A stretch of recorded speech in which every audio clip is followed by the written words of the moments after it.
For the past couple of decades, technologies have existed that enable students and instructors to collaborate online. As we push into web-based learning experiences and online learning, and the technologies of the Web 2.0 find their way into classrooms, schools, and universities, we see this notion of collaboration becoming pervasive in your own classroom settings as well as in institutions and organizations around the world. That's what I'm going to be talking to you about in this segment, brought to you by Indiana University School of Education, fostering online collaboration and teaming. You know, developing tasks is the key part where collaboration makes or breaks. If you don't have the task structured, you're not going to have interesting, engaging, meaningful collaboration taking place. So think about things on the front end. How are you going to design the task and assess that task? How are you going to create teams and support those teams? What kinds of interactions might take place? How large will your groups be? How will they interact, and where will you find their work? And how will you react to it? How could they share notes and documents and slides? There are tools today for doing so, whether it's Google Documents, where you might be writing a document and posting it online for others to collaborate with you on, or slides that you've posted like these in PowerPoint, potentially spreadsheet activities from Google Docs. This is all free, by the way, at Google Docs, at least at this time. It's an interesting and very powerful website that one can use for collaboration, not only within your classes, but within other professional and personal activities that you engage in. Slides that you create can go up in SlideShare if you don't want to use Google Documents to share slides.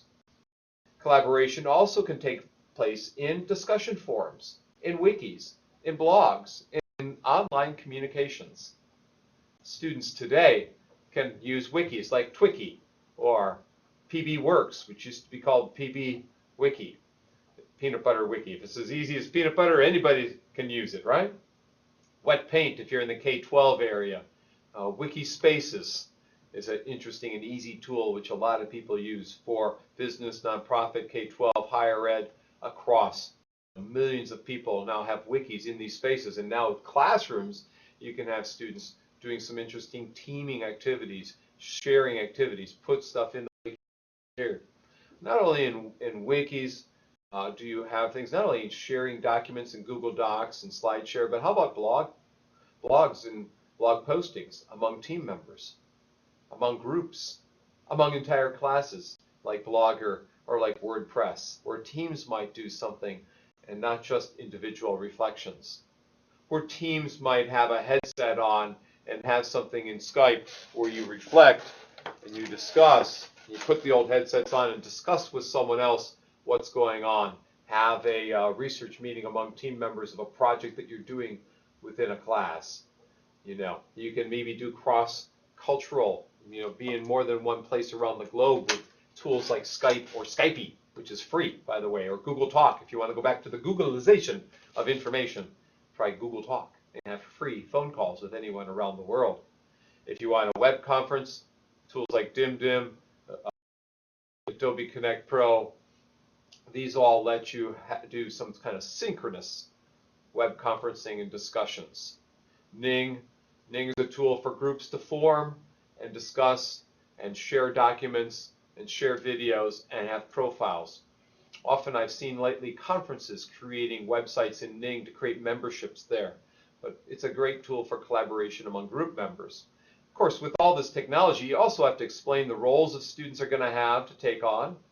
Once they have their roles defined, you have to monitor what the groups are doing within within your online settings. And if it's working really well, you might change the groups or keep the groups. You have a choice to make at some point. And a teamwork, so you can maybe reuse it later in the semester, reflect on it, use it as examples later on. There's many things you do as an instructor once you've set up those groups. Size of group becomes important. Do you want 2 people groups, 3 people in a group, 4 people? Experiment with just 2 people to start with, and then maybe expand to 3, 4, or 5 in small group teamwork. In discussion forums, it could be larger. And then, do we want to maybe have cross-institutional collaboration, cross-institutional kinds of events that occur so that students get to know each other outside your place? And then when you grade it, is it instructor grading that work, or is the team grading it? Are peers grading what the individual students have done? Is it self-graded, or are experts coming in? And when you have all this collaboration, you have challenges. Students might have different interests, not only within your own class, but coming from other places around the world with different areas of expertise, background, cultural knowledge.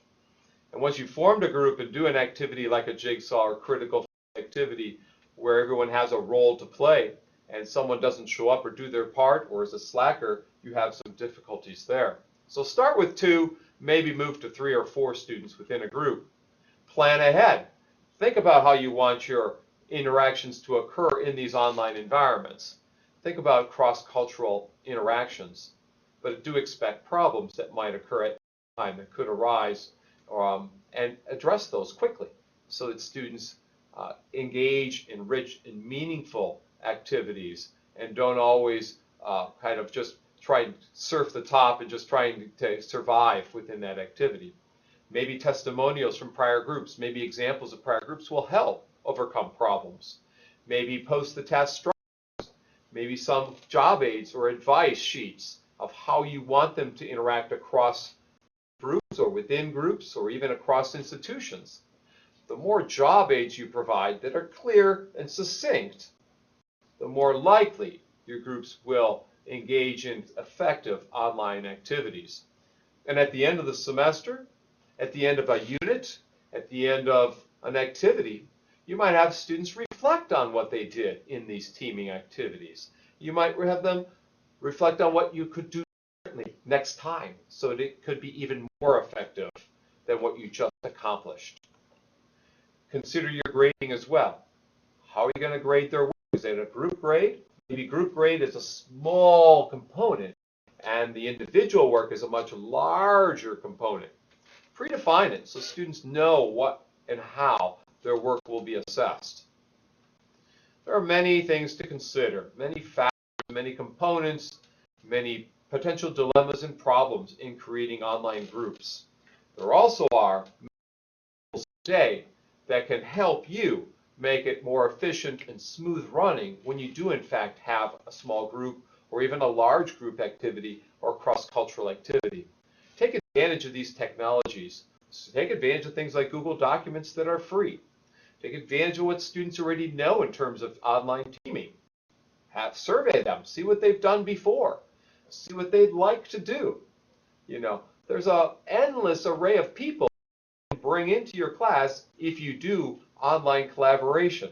You see, collaboration becomes the key not only to what happens within your class, but how you expose your class to others around the world.